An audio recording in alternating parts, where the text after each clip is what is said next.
SIP9 Hub. Hi there, welcome to another episode of SIP9 Hub. In this presentation, I will show you how to use MS Excel to compute the different summary measures that we have discussed in the previous videos. I will be presenting you a problem and then we will answer those problems using MS Excel. But before we continue, do not forget to like this video, hit the subscription and notification bell to stay updated of future videos. Let us answer the first problem. We are given here the digital literacy of 3 sections of students after taking a 100-point digital literacy test. We see here that the 3 sections do not have an equal number of students, but it doesn't matter. Here is the first question. What measure of central tendency is appropriate to describe the overall performance of students as well as their performance as separate sections? Since we can see that our data are numerical, then the appropriate measure of central tendency is the mean. If it's categorical, then we are going to choose from median and mode. But since these are true numerical data, then the appropriate measure of central tendency should be the mean. Let us continue by computing the mean for each section, and then after that, we're going to compute the overall mean. Let us put our answer in this cell. In MS Excel, if we're going to make use of a formula, we always start with the equal sign.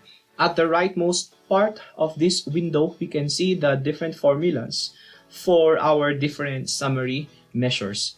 We can see that the formula for mean is equals average, and then we enclose our data with a pair of parentheses. Let us go ahead and do that. We start with an equal sign and then type the formula average, open parentheses. Since we are computing the mean of the first section only, then we're going to include the scores under section A only. That starts from 55. So let us click and then drag until the last score. And then we do not forget to enclose it with a parenthesis. And then just press enter. We are given the mean. If we want to adjust the decimal places of our answer, we can do it here. If we want to simplify it to the nearest whole number, then we click here. If we want to add, we click here. Let us agree that we always round it up to 2 decimal places. 85.29 is the average performance of students that belong to section A. Let us do the same for section B. Let us go to the cell. We start with the equal sign, type the formula, open parentheses. We are computing the mean of students under section B, so we start from this part until the last one, and then close parentheses. Enter. The mean for section B is 80.56. Let's do that for section C. Let me do it quickly. The mean for section C is 78.13.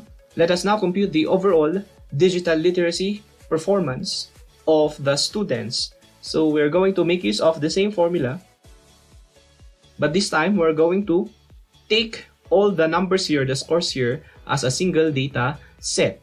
So we drag everything that is included here. We see here that we included some cells that do not have a data, but it's okay. MS Excel will exclude these cells. This will be interpreted as a cell that is not included in our data set. Enter. The overall performance of students who took the digital literacy test is 81.22. In research, we normally interpret the means using a descriptive equivalent of the numbers here. I have included some at this portion. So we see that 81.22 belongs to this category. So we can say in a general sense that the students have a satisfactory digital literacy. We can go ahead and compare the three sections. Which section has the best performance in terms of digital literacy? We see that it's section A because it has the highest mean score, 85.29. 85.29 belongs to this category that is descriptively equivalent to very satisfactory. Followed by section B. Of the three sections, the least performing section is section C. That's 78.13, interpreted as unsatisfactory. It belongs to this category. Let us now answer problem number 2. Let us compute the standard deviation of the scores in each section and let us try to interpret the values that we're going to get. It doesn't ask the overall standard deviation. We're going to compute only for the three sections. For standard deviation in MS Excel, we have two formulas. If we look at our formula here, the formula for standard deviation for populations is different from that of samples. If we are computing from a population, our formula is this formula. We can see it here, equals standard deviation. That's the shortcut actually, and then just put the data inside a pair of parentheses. If you are working from a sample, our formula is just the same. However, we change .p to .s. That would tell MS Excel that the formula that we're going to use is the formula for a sample data set. Let us assume that this is a sample. Our data sets are coming from a larger group of students, and the three sections are just samples. Therefore, we're going to compute for the standard deviation sample and not for the standard deviation population. How do we do that? Let us again start with the equal sign. We always do that. And then write the formula for standard deviation. What's that formula? We have STDEV, standard deviation. We are working from a sample, so we add .s. And then the same procedure, we're going to enclose our data with a pair of parentheses. We are computing from section A, so we're going to include this data set. Click and drag, and then enclose it with a parenthesis, and then enter.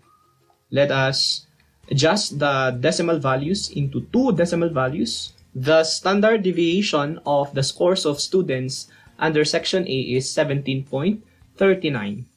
Let us do the same process for section B. We have equals STDEV, standard deviation, .s, parenthesis. Click and drag the data, enter. Adjust. The standard deviation is 4.72. Let me quickly do the same for section C.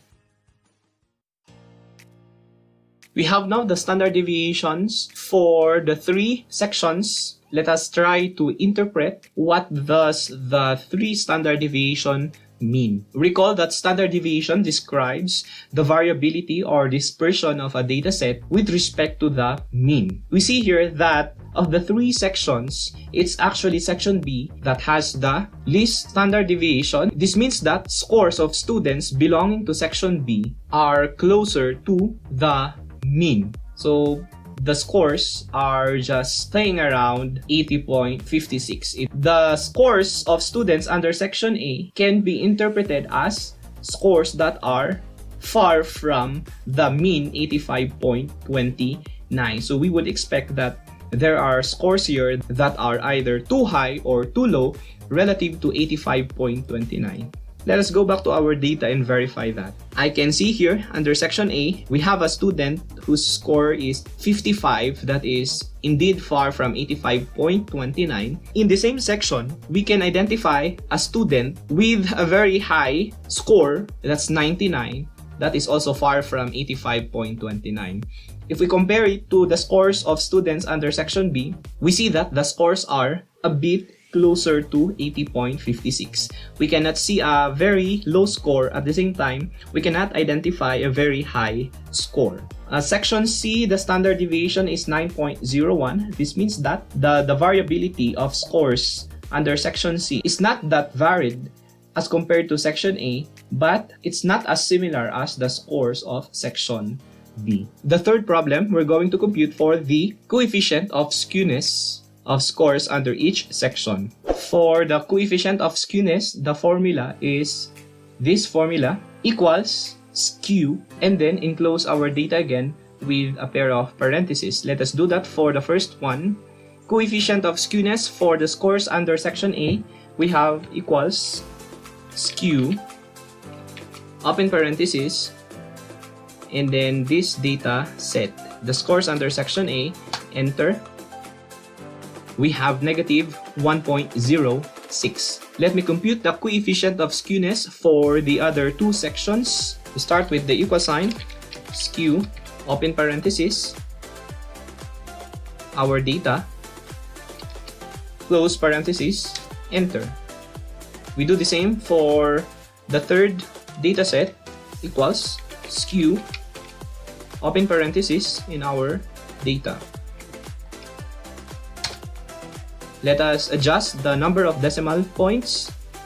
Let us reduce it to 2 decimal places.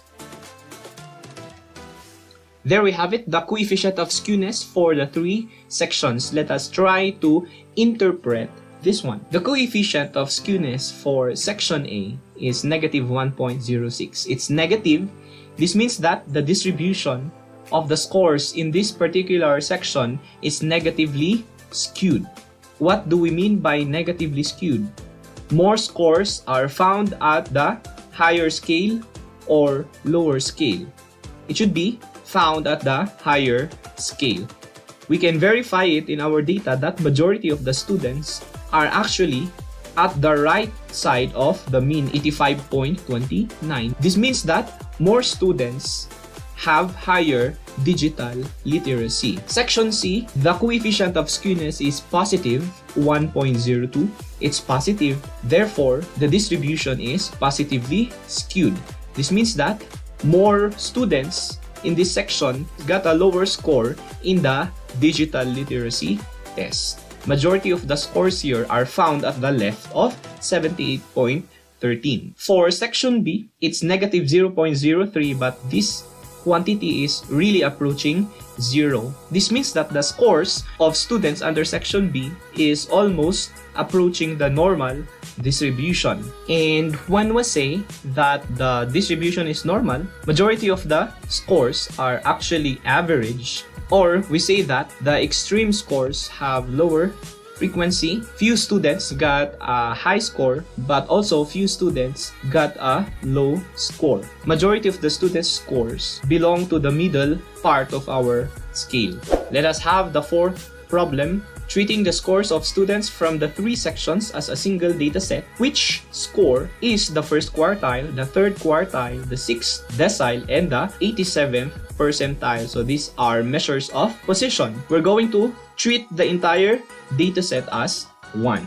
Our first problem is the first quartile. The formula for the first quartile is equals quartile dot inc, open parenthesis, we drag the data here, comma 1. This number 1 here will tell MS Excel that we are computing the first quartile and not any other quartile. If we put 2, then MS Excel will compute the second quartile.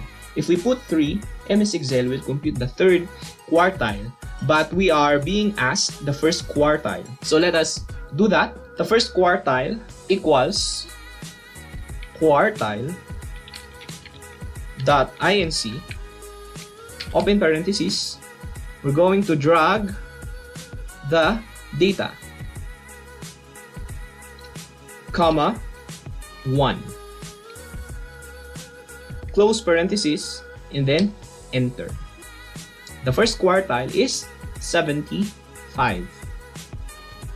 What do we mean by this again? The first quartile is 75. It means that 25% of all the students, section A, B, and C, 25% of them, their scores are lower or equal to 75.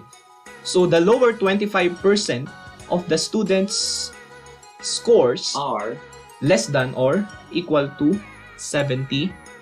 Let us now compute for the third quartile. We start with the equal sign, the formula quartile dot inc, open parenthesis, press and drag the dataset, comma, and then 3. Since we are solving for the third quartile, close parenthesis, and then enter.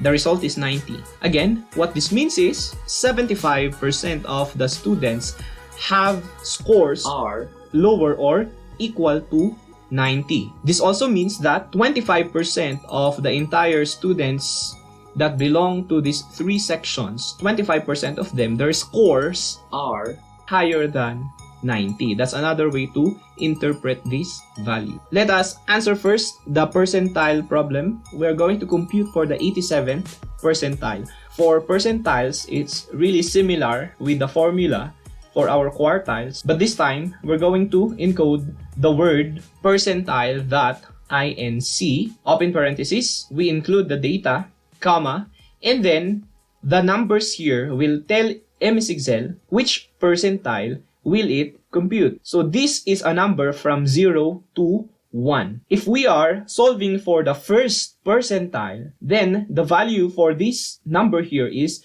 0.01. If we are computing for the fifth percentile, then the value for this number is 0.05. We are computing for the 28th percentile, the value is 0.28. But in our problem, we're going to compute for the 87th percentile. So we're going to write here 0.87. That's the value of K. It's a number between 0 and 1. Let's do that. So in this cell, we're going to type equals percentile dot inc, open parenthesis, press and drag the dataset, comma, 0.87, because again, we are solving for the 87th percentile, close parenthesis, enter. The result is 96. This means that 87% of the students have scores that is either lower or equal to 96. How about this decile problem? We're going to compute for the 6th decile. In MS Excel, we do not have a direct way to compute a decile, but from our previous lecture, we can actually identify the equivalent of deciles, even for the quartiles, their equivalent in percentile. The equivalent of the 6th decile in terms of a percentile is 60. Similarly, if we are asked the first decile, when we compute the 10th percentile, the value that it will give is just the same as our first decile. For the second decile, that is the same as the 20th percentile. The third decile is the same as the 30th percentile. The fourth decile is the same as the 40th percentile, and so on, so forth. So for the 6th decile, we're going to make use the formula for the percentile, and we set the value of K equal to 60. That's the same as the 6th decile. Let's do that. Equals percentile dot inc, open parenthesis, press and drag the data, comma, 0.60. Why 0.60? Again, we are solving the 6th decile. Enter. The answer is 85. What does it mean? We have 45 students, and 60% of them, their scores are lower or equal to 85. Those are our answers for the 4 problems here. So MS Excel can do the computations for us. I have included here another table. This is normally how we present our answers if we are doing a research. In Benguet State University, this is the format of a table. Let us try to convert our results into a workable table, DSU format. So we have the 3 sections here, A, B, and C, and then overall, and it's just asking the mean. So we can write the means here. If we want to transfer, it is always easier to make use of the formula. Instead of just copying it like this, 85.29, we can make use of a formula equals and then click the cell that you want to copy, and it will just copy the same number. What's the advantage for that? If you change a data here, for example, from 93 to, say, 50, the values will automatically adjust. Whereas, if you copied the original here manually and put it here, the result will not automatically adjust. If you use a formula, everything will be adjusting. Let us go back to that number there. 93, so we have 85.29. Let us do the same for the other sections. So the mean of section B, we have equals, and then click that value there. Enter. Equals, click this value, enter. And then for the overall mean, we have equals, and then click this cell, and then enter. Okay. We observe that in the next column, after the mean, after the column for the mean, we have descriptive equivalent. This means that we're going to put the descriptive equivalent of each mean using this reference. 85.29 belongs to which category? It's this category that is very satisfactory. We do the same for the rest of the means. We can do that manually. However, in MS Excel, there is a shortcut to do that. It's by using the lookup function of MS Excel. This is advantageous, especially if we have a lot of means that we're going to give a descriptive equivalent. For example, you have 20 means and you have a very complex reference, then this function of Excel would be very helpful for us. How do we apply the lookup function? This is the formula. You start with your equal sign and then type lookup, open parenthesis, and then put your data. So you press and drag, and then your reference. Your reference is the part or the region of your Excel where you want Excel to interpret your means. So it's this part of our Excel. We want MS Excel to interpret the different means here using these numbers and words. We also enclose it with our $sign so that MS Excel will consistently interpret our data using this reference. If we do not put the $signs and we're going to apply it in the different regions, in different cells, MS Excel will automatically adjust our reference. So for example, from this cell, if we move to this cell, copying that formula, MS Excel will also adjust our reference with this one. Our reference will adjust one cell below the original reference. So if this is the original reference, going to the next row will also adjust our reference one row below. Let us apply our lookup function to give a descriptive equivalent of the different means using this reference. We start with our equal sign and then type lookup, close parenthesis, the number that we want to give a descriptive equivalent, comma, and then we drag our reference so the numbers and the words, the descriptive equivalents that we want to show in our table, close parenthesis, and then we do not forget our $sign. This is very important. So we put our cursor there. The shortcut key to put a $sign is by pressing F4. But if you do not want to use F4, we have Shift and then look for your $sign. There. Another $sign. $sign. $sign. We are done with our formula. Our next step, the final step, is to click enter. We see now that it provided a descriptive equivalent for 85.29, and that is very satisfactory. This is the best part of the lookup function.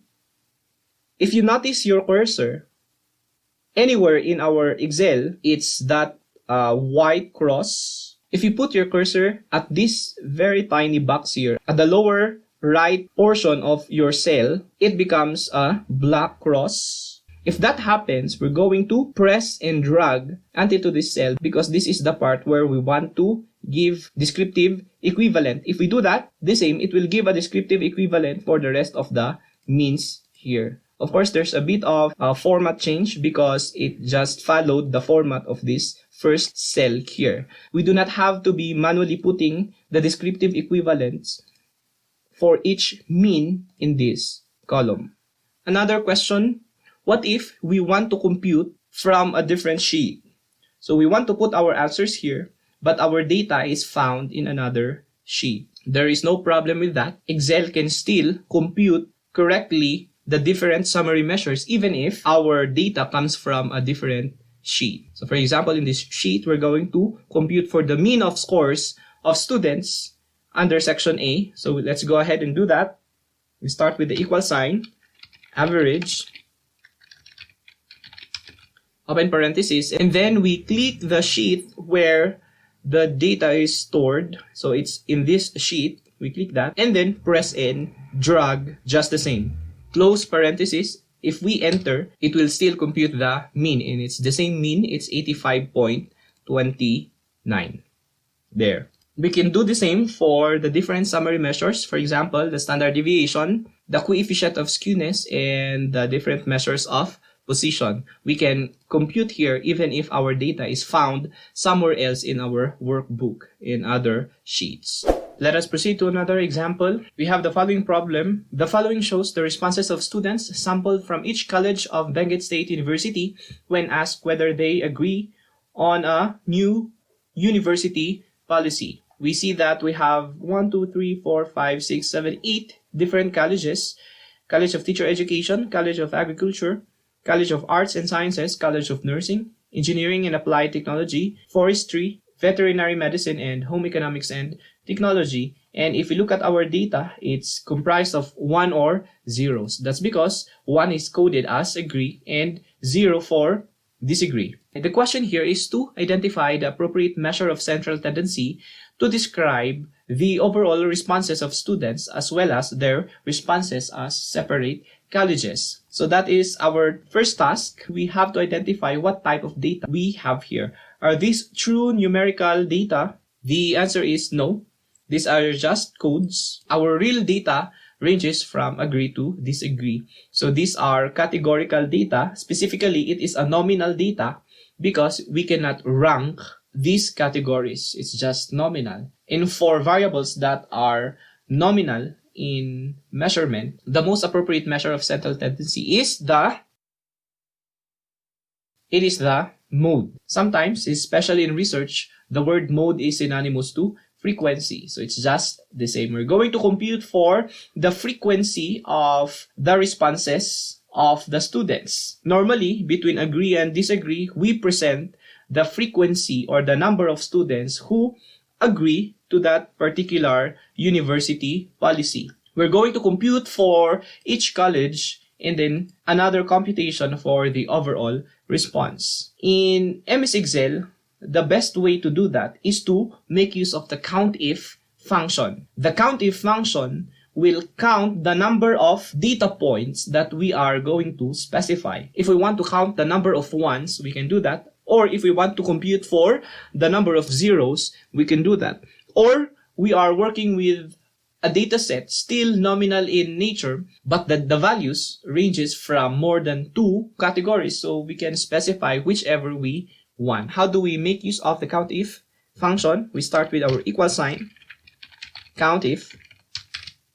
It's asking for the range. This means that it is asking for the data that we want to work with. It's for the first college only, so we press and drag the first column that includes our data. There you have it, comma, and then put the number that you want MS Excel to count. We are trying to count the number of ones, so we put 1, enclose it with a parenthesis, enter.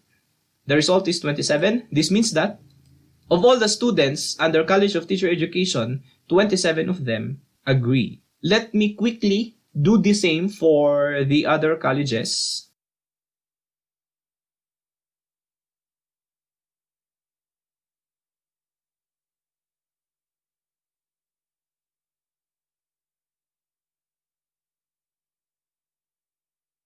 There we have it, the frequency or the number of students who agree to that university policy for each college. We also want to compute the overall number of students who agree to that particular policy. So our data set is this collective set. So let's go ahead and do that. We are going to make use of the same formula, equals countif,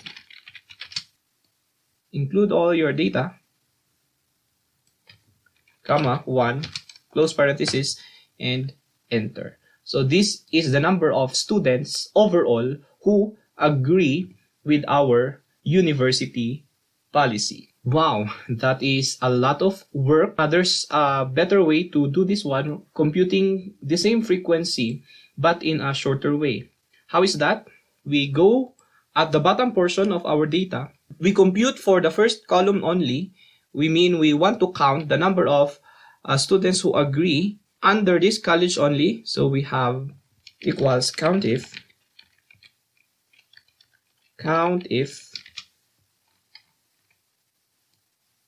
present drag, and then 1. Enter. So we would still have the same number. It should be 27 as we computed here. But for the frequency of the remaining columns or colleges, we can actually make use of a shortcut button here. It's just the same with what we did earlier. We put our cursor here until it becomes that symbol.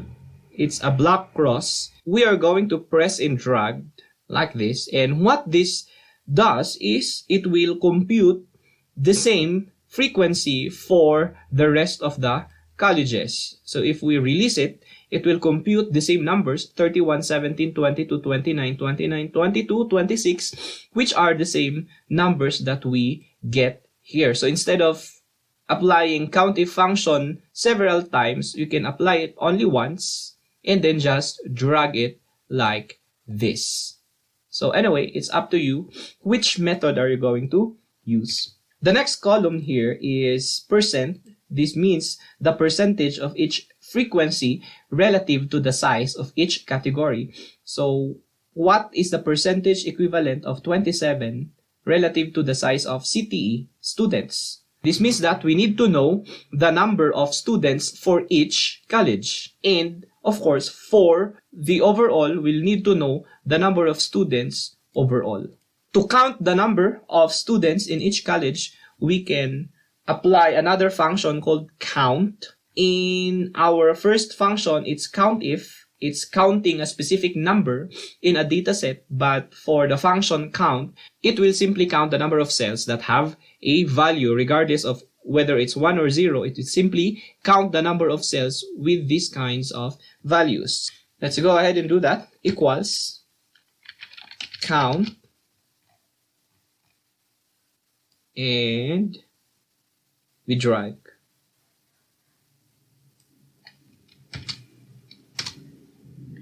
We have 48. This means that there are 48 students belonging to this college. If we drag just what we did a while back, so that it will count also for the rest of the colleges, we see that the number of students for each colleges are equal. So all of the colleges have 48 students. So that is important for us to compute for the percentage here. How do we compute for the percentage? We start with your equal sign. The number here divided by 48, that's the number of CTE students. We enclose this with a parenthesis and then multiply 100. That's the definition of percentage. We are following this formula here.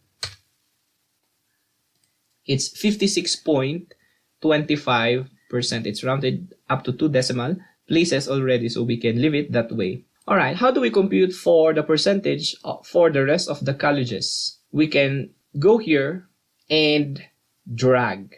It will compute the percentage equivalent to these frequencies. This is applicable since all of the colleges here have equal number of students, because if they do not have equal number of students, then we cannot do that. That is also because the divisor would be different if the number of students in some of the colleges is not 48. But in our case, we have equal number of students, so we can just do this way. That's the percentage. Now, how about the percentage for the overall number of students who agreed to that university policy? we'll be needing the total number of students. And how do we do that? We can count still equals count, but this time we should include everything in our data set. So that's it. It will be counting. We have 384.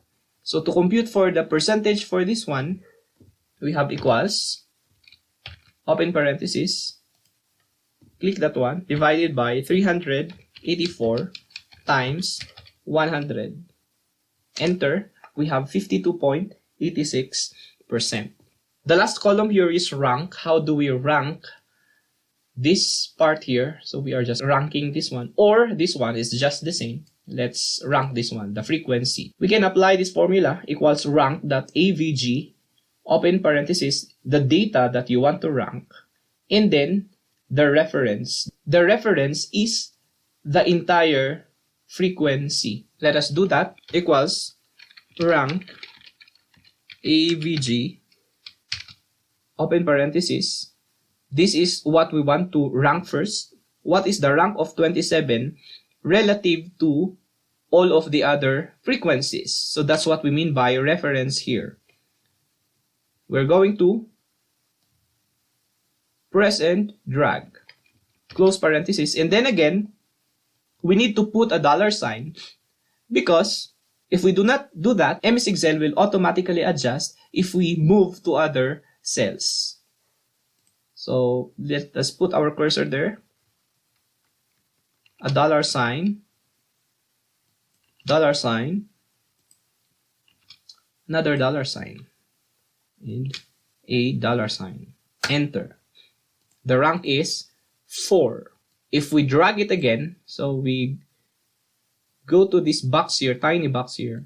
If we drag it, it will automatically rank for us. We see that this category here has the first rank. This means that the college with the most number of students who agree in that particular policy comes from the College of Agriculture. Followed by, we have a tie. So both of them have 2.5 as their rank. College of Engineering and Applied Technology and College of Forestry.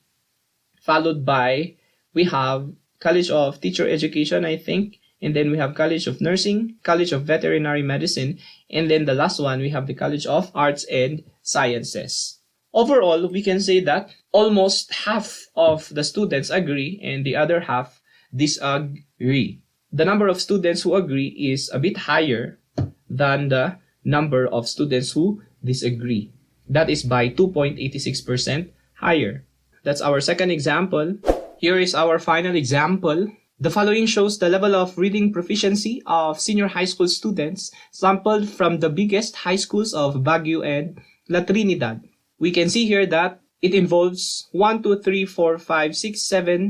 different high schools. The scores that you see here corresponds to the level of reading proficiency of one student. Here is our coding. 1 here means that the student is beginning in terms of reading proficiency. 2 is developing. 3 is approaching proficiency. 4 is proficient. And 5 is advanced. Question: what is the measure of central tendency appropriate to describe the overall proficiency of students as well as their level of proficiency as a separate high school? Again, we have to identify what type of data we have. What's the level of measurement for our variable? This is level of reading proficiency. Level is a categorical variable. Beginning, developing, approaching, and so on are categories. So this cannot be treated as numerical values. The correct level of measurement for this is actually ordinal. So an appropriate measure of central tendency for this could be median. So we're going to make use of our median to describe the overall level of reading proficiency of students, at the same time the level of proficiency for each school. In MS Excel, the equation for identifying or computing for the median is this formula, equals median, and then simply put the data, enclose it with a pair of parentheses. Let us do that for the different schools. Since I'm going to compute for a lot of schools here, I'm going to compute first at the bottom so that I could use the drag property of Excel. and then transfer the results in our table. So let us first compute for the median level of reading proficiency for students coming from St. Louis University or SLU. So we have equals median, open parenthesis, press and drag our data. So there, it's okay to include a cell without a value because Excel will not include that in the computation. I would like to do this because I can see here that we have a column with a higher number of students, so this would be included in our data. So there we have it, close parenthesis, 3. The median level of proficiency is 3. If we want to do that for the rest of the schools, then we can just drag it like this. So it will compute for the rest of the schools. Now let me copy these results. So that's for SLU. So this cell equals, and then we go back to that cell, press it, and then enter. We do the same for UB. That's the second column. Enter. Equals Philippine Science High School, Pisay. This value, enter. Also equals students from Benguet State University, that's the fourth column, 3, enter. KCP, this column, enter. Equals, we have CCDC, 3, enter, and then equals, the last column, it's 5, enter. For the overall level, we can do that here, equals median, and then include all our data points. So this is a single data set. Make sure that it includes all our data points. So that way, close parenthesis, enter, 3. Now, it's time for us to give meaning to these numbers here. So again, we're going to make use of the lookup function of Excel to provide a descriptive equivalent for each median here. We can do that by typing equals lookup. What do we want to give a descriptive value? This value, comma, and then we put our reference. What is our reference? We have it here. So it contains 2 columns, the numbers to be interpreted and the interpretation or the descriptive equivalent. Again, we do not forget to put the dollar signs. So put your cursor here, dollar, dollar. We are putting a dollar in between the letters, dollar sign, and after N, another dollar sign. We can press enter. We have approaching proficient. If we drag it again, until to the overall, it will give a descriptive equivalent for the rest of the median. Let us briefly interpret the table. What does it mean? Overall, the level of reading proficiency of students is approaching proficient. So the students in general are approaching proficient in terms of the level of reading proficiency. If we compare it across the different schools, we see that students from the Cordillera Regional Science High School had the highest level of reading proficiency, followed by students coming from the Philippine Science High School, and then followed by the others. Also, of all the schools, it seems that students from KCP had the lowest level of reading proficiency. As a researcher, it would be up to you to give reasons as to why the results are what we computed here. That ends our presentation on using MS Excel to compute for the different summary measures. Thank you for listening.